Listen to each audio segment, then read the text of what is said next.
In this video, I'm going to tell you why you should suck up powdered laundry detergent the next time you vacuum your floors. It's pretty much a given that your vacuum should leave your home smelling better, not worse. But as you and I know, vacuum cleaners can often release a very foul smell into the atmosphere around our nostrils. This is not pleasant.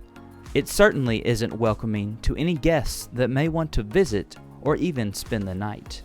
Stinky vacuums are a consequence of leaving full to half full vacuum bags inside the machine for long periods of time. There's nothing wrong with filling a bag to capacity, disposing of it, and replacing it with a new bag, but if the bag is full and the vacuum sits in the closet for a month unused, you can bet your bottom dollar it is going to release a funk smell that doesn't belong in your house the next time you turn it on.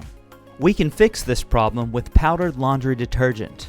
Gather a scoop of your favorite powdered detergent and pour it onto your floor.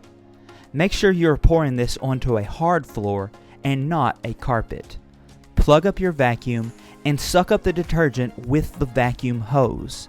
This will infuse the inside of the vacuum with a special freshness and permeate the air through the exhaust with a pleasing aroma every time you turn on the vacuum from this point forward. Basically, that vacuum is going to blow good smelling air instead of bad smelling air. If you like this video, please like, share, and subscribe, and check out this video entitled 4 Reasons Your Floors Are Sticky and How to Fix Them.